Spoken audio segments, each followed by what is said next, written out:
Hi, it's James Harrison, and it's time to do the Daily Drumming Influences Revisited.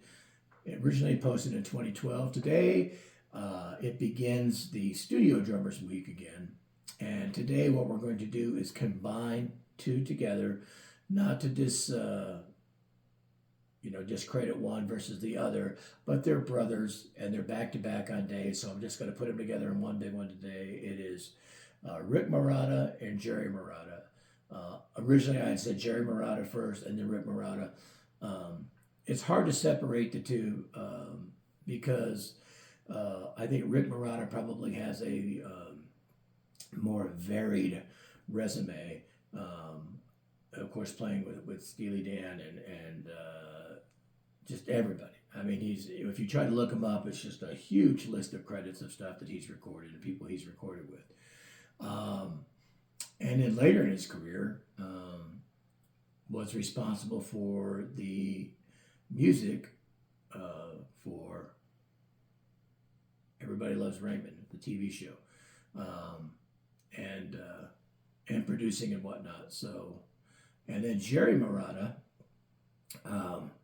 several years younger, but also became quite popular in the studio scene and played a ton of stuff. Again, you look up his resume and you'll see all kinds of things. And this is why I mentioned Studio Drummers Week, is because they're, although I'm not saying they haven't toured with somebody, I think Jerry Moratta toured with Peter Gabriel at one point, but they do tour, don't get me wrong. But what I'm saying is that when I mentioned that they're studio drummers, they primarily play, and I call studio drummers unsung heroes.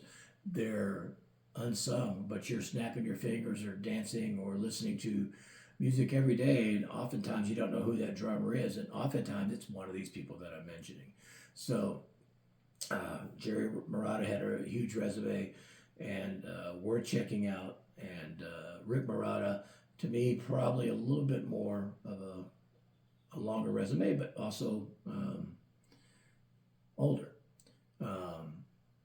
And I actually did get to see Rick Moratta at a clinic at PASIC one time where he was playing the Yamaha hip gig kit, which I'm not sure if he helped design it, but he was demonstrating it in a clinic. And he was playing with Will Lee from the David Letterman band. And I can't remember who was playing guitar, but the trio was tremendous. The drums sounded great. He sounded great. So, and again, you start to go back and listen to different artists and whatnot. Steely Dan comes to mind immediately. You're going to hear the Morattas.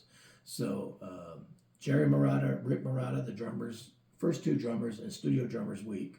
And originally Jerry was on one day, Rick was on another, but today we're combining them. You can't go wrong listening to these guys. Amazing.